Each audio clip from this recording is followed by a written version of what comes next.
Well, once again, we're fucking betrayed by our scumbag, criminal, piece of fucking shit government. It doesn't matter, Republican, Democrat, they're all scum.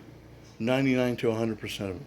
Pieces of fucking shit that need to be put in prison for the rest of their miserable lives. Motherfuckers. All they do is steal our fucking money, give it to whoever the fuck they want, and then laugh at us because there's not a goddamn thing we can do. The only thing left is 1776 2.0. There's literally nothing else.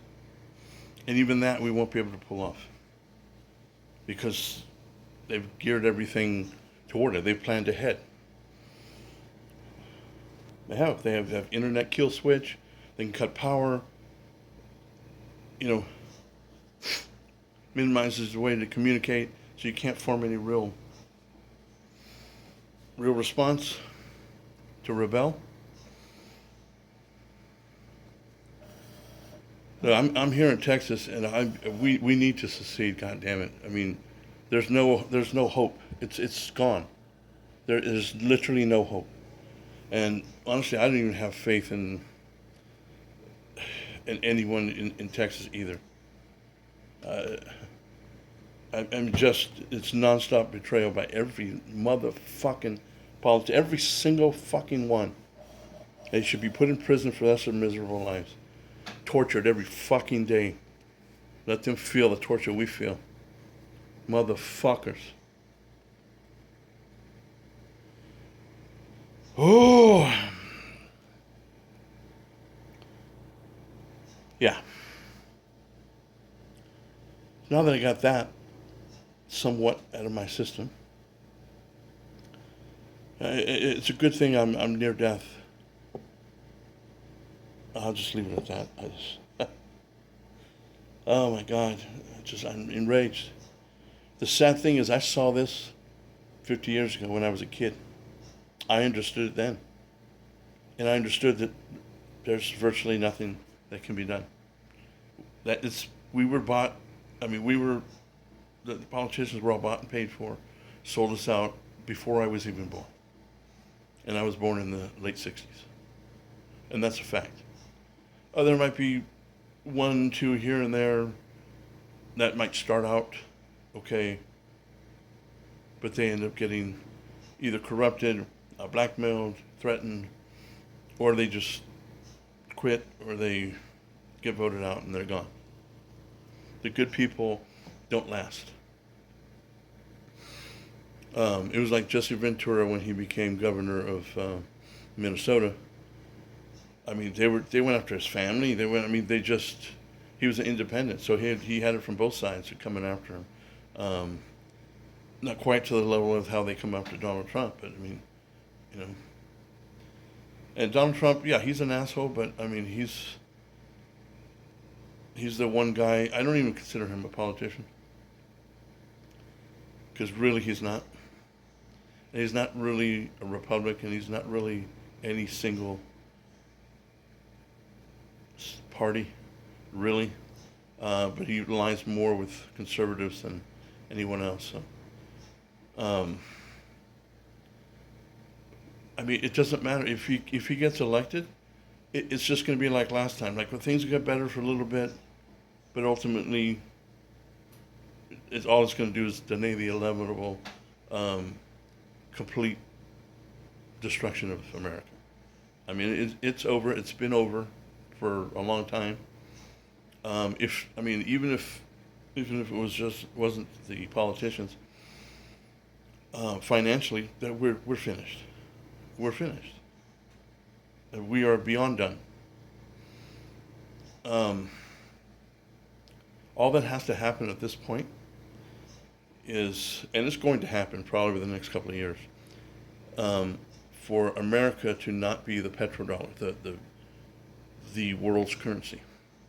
Because some people don't even know this, but in order to do business in the oil business industry anywhere on the planet, you have to first convert your money into American dollars, and then you do your transactions in American dollars. And that's one of the things that gives the American dollar staying power. Um, that's why we're okay with it not being backed by gold. Quite frankly, there's not enough gold to back it at this point anyway. Well, I mean, we'd have to have all of it, like literally all of it. It's not feasible to do for the long term backed by gold.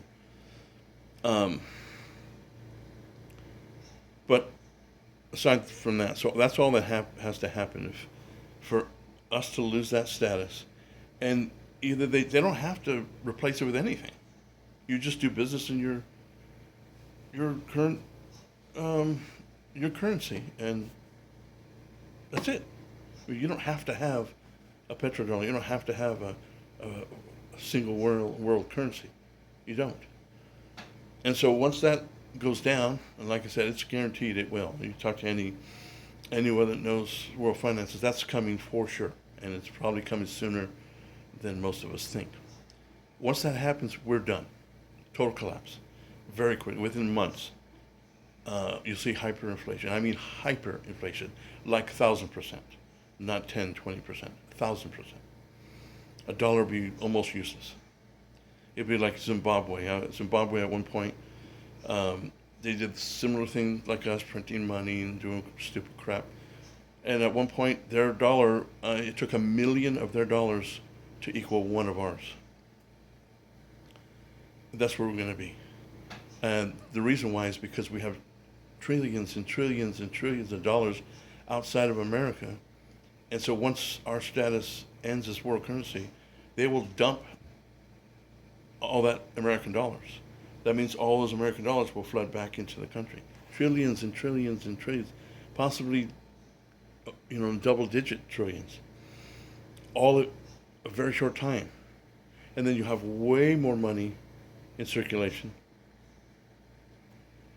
than necessary, and so it'll devalue the currency just a mind-boggling amount, and then will spiral down and just get worse and worse and worse and worse for probably several years, and then you'll literally see anarchy. I mean, what you see in, like what we saw in the Summer of Love, all those riots, that'll be every day, just about everywhere, at least in the big cities.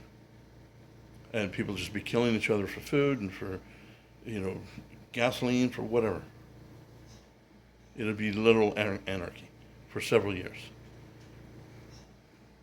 And the sad thing is, the rest of the world will also feel some pain by it, a lot of pain. And all of the rest of the world, most of the rest of the world, if not all, their dollars will diminish, and they will have major issues. So nobody will be come to our rescue, whether they want to or not. And I don't think people even want to. I think we're hated far more than we're liked. I don't know that we're liked at all. I don't even think Britain actually likes us. I think they just, they need us and they use us. But when it comes down to it, I don't think they actually really like us. And if we needed serious help, I don't think they would be there. At least not in any significant way. We know we wouldn't be able to count on Canada and Germany and any of those people. Anyway, so back to Texas. We have to secede, and we have to secede now. We have to. It's just, I'm to the point where, like, if you took you would have to do it with like a referendum vote, meaning it's not just a simple majority. It has to be, it's like 70% of Texans vote, yeah, let's secede. And of course, they would have to be informed on what's the positives, what's the negatives. Remember, we were a country of our own, completely separate country, and then stupidly decided to be a state. And because of that, it's easier for Texas to secede. There's a clause in the contract that was drawn up when Texas became a state that they could use to secede. But But we have to start it now. You have to start talking about it now. You have to start explaining to people the pros and cons. But you can still have, open travel and, open ports of entries into Mexico for, goods and services, goods to come across, people to go across. You can still have all that. You still sell oil to other states and do business with other states. But feds are out. United States has their grubby hands out. That's it, you know. And we've got enough. We've got enough people to have enough defense force. That's what we want to call it, to protect the border, our borders, all the borders.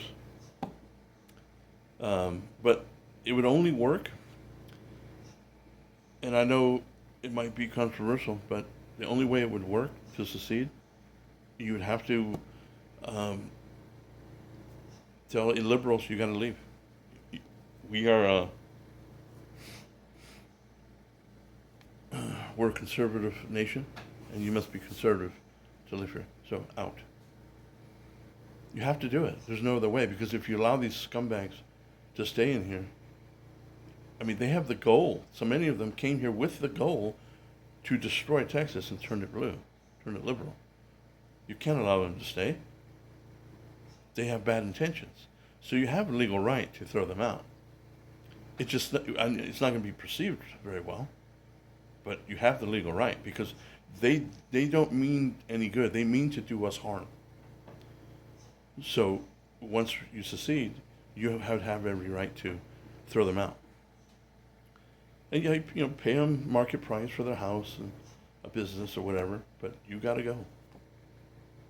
And then all your CNN and MSNBC and all those scumbag leftist media outlets, you got to go. And if that means Oracle and other leftist corporations have to go, and we lose 100,000 jobs or whatever, okay, well, if we're still, in the long run, we're better off. We're much better off. Again, aside from oil, there's still plenty of resources here.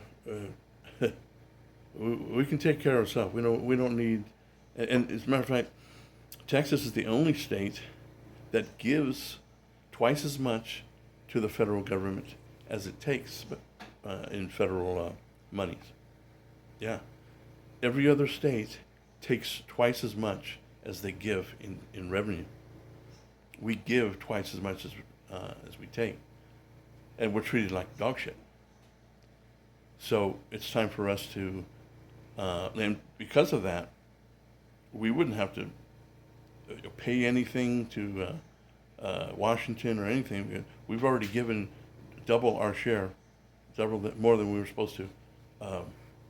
So you just kick all of them out. It's now state land, and we can drill, baby, drill. Plant whatever you want, grow whatever you need, and thrive. So, it's just beyond frustrating that we can't even get anyone worth a goddamn in politics. I hate politics. I always have. It enrages me. I mean, it fucking enrages me. And the solution, in my opinion, is,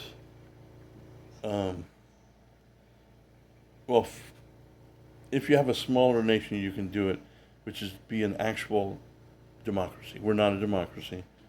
We never were. We never were supposed to be. Democracy can't work in a large nation. Like, it can only work in small nations. And it can only work in a small nation that has all like-minded people. Mostly, it's never going to be all, but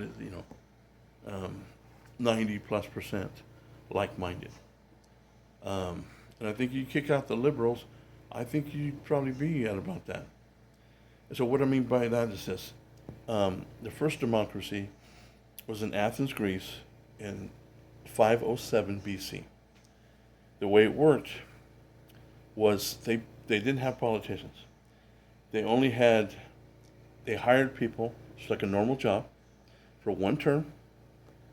One, somebody for tax collection, someone for infrastructure, someone for military, all the different departments to run those one term, and then they would hire somebody else, and the old person's out, and that would be that.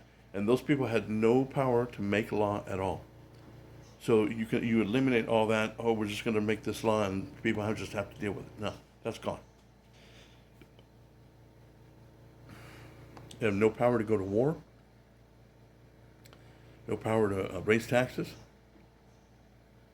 All of it, had to go be a vote by the people. The people have the say. That's what democracy means. It means by the people. It's run by the people. So if the people say, no, we're not going to war, then we're not going to war. It's not politicians that do it. You understand? So that's the best way. But again, it only works in smaller countries where everyone's like-minded. The other option is one term, regardless of what political. First of all, you get rid of political parties. That's so damaging. You just run as an individual. Then you have one term, maybe like 6 years, and that's it. You're done. So one term is city council, and then for the next 6 years, you have to be completely out of politics, not even connected anyway, nothing, not even remotely. You can't even campaign for it. You can't do nothing remote pertaining to politics. And then after those 6 years, then you can run for a different office, but not city council anymore. You can run for mayor. You can run for governor. You understand? So you're not a lifelong politician. It drains the swamp. You know what I mean? And that goes the same for what we call the swamp. The people who aren't elected that work with the politicians. It's the same thing. You have one term, and then you're out. And it should be like overlapping. In other words, if you have one guy that's mayor for 6 years, halfway into that, all his cabinet people are gone, and then the new people come in. You know what I mean? So then when the next person takes over, you already have people that have experience. You know what I'm saying? I don't know. I'm just throwing stuff out. I mean, this is madness, and I don't know. I don't see any other way to stop it. Secede now. Kick out all your liberals, and change the way you do politics. That's it. Thanks.